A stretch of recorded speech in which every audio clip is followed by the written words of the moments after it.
Roblox Doors is definitely one of the more interesting Roblox horror games, but also one of the most contradictory. The developers Elsplash had specifically said that the game carries no religious lore or anything like that, and yet there are so many different instances in the game that lead people to raise eyebrows about the reality of that statement, as well as the new release trailer, the Great Outdoors trailer that is coming out on August 10th.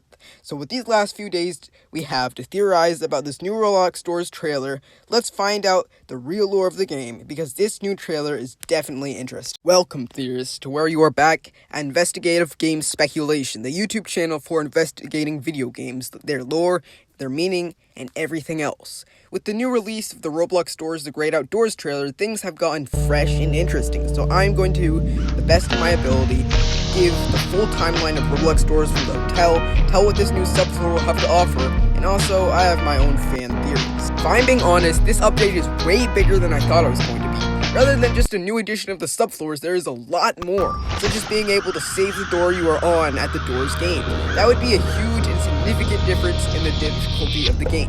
They might as well call it the Roblox Doors content update, or a Hotel Plus update. I'm definitely very excited for this new update, but in the meantime, there are some new questions and lore we have to answer about this new game, plus the past, such as the tree with Seek's eyes and more. So without further ado, let's start the timeline of Roblox Doors. It all started in Roblox Doors The Hotel. It is often believed that this is limbo or a purgatory state where the player is constantly trying to escape the endless rooms and doors and having to be wary of entities within the rooms, often believed to be lost souls or those being punished for their sins or actions. Guiding Light is believed to be a guardian angel trying to help us escape this endless purgatory realm and start over, while Mischievous Light works to keep the universe of heaven, hell, and purgatory in balance by breaking all protection or cheats the player has, while also making sure all against them is nothing they can't handle. Curious Light seems to be perhaps a new, inexperienced light that hasn't fully understood how Limbo works, or perhaps is just not as powerful as Guiding Light. However, Guiding Light does have a weakness, as its power always goes away once a player comes to a subfloor, and that is where Curious Light takes over. Seek, who many people perceive to be a representation of Lucifer or the devil or Satan, is also many people's opinion on the main antagonist of the game, who is currently and aggressively chasing players and trying to capture them. It is also possible that Seek is the mastermind behind some of the hostile entities, as Seek seems to have significant control between the realms and of his own power, as he can shapeshift, make hands come out of the doors, and seems to consistently want to capture the player. But I have high doubts that Seek actually kills the player. Instead, Seek turns the players into their own monsters, just like Seek in Grumble. Seek wants to turn people to the dark side and become the true ruler of the universe and of dark and wicked powers. However, the player can resist and escape Seek, but it takes work, time, and motivation. I believe that maybe the Great Outdoors is a representation of the Garden of Eden. This idea stemmed from that and came because I thought, wow, Roblox Doors is making a game that seems to have significant ties to the 9 Circles of Hell and other religious ideas.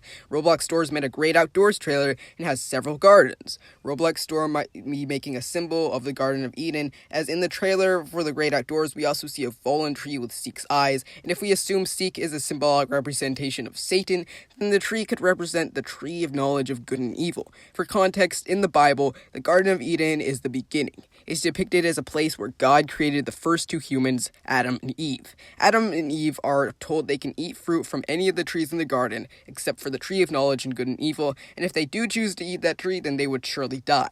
But Adam and Eve are tempted by a serpent, aka the devil himself, who tempts Adam and Eve to go against God's commandments. And Adam and Eve do. They disobey, and as a result, sin and all evil prevails on earth. Instead of living forever, Adam and Eve are punished. Yes, I know that is a lot to say that the game has, and I'm not saying it's a complete biblical story. I'm just simply saying that maybe some parts of it are based off of it and inspired by it, as we see a lot of that in games.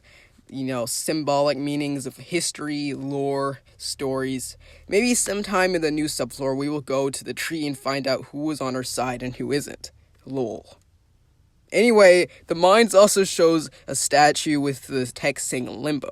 In the 9 circles of hell, Limbo is the first circle of hell, but it definitely is a broader place. It's described as a place of souls who never had God's grace or believed in God, but never rejected him either and were virtuous people. After seeing the statue in the mines, we see a castle. By the way, I wonder when that map is going to come out. I actually haven't heard much about it. Something interesting I noticed in the hotel is that inside the hotel, it could be considered limbo. But outside, it's continuously raining. Does that remind you of anything? I think outside the hotel belongs the second circle of hell, where the souls who had sinful lusts are being held in an eternal storm, never being able to have rest or peace. Very clever, Splash. So it would have to make sense for the hotel to be limbo. Well, I think Roblox Tours the Outdoors is a representation of the early departure from hell, a chance to end it all, and an early ticket to heaven. But I don't think the Great Outdoors is going to be an easy subfloor. I think it's going to be significantly harder than the back door. So there you have it. That is my personal theory of Roblox Doors in terms of what is going to happen with the Great Outdoors floor. And in just a few days, we're actually going to find out the truth. And we're going to figure out how big this subfloor really is, who that scarecrow guy is. That might be a form of Seek. And we're going to figure out what the truth is, if it means anything at all. So, thank you guys so much for watching and checking out today's theory, and I'll see you next time when the new map, the new subfloor, is out.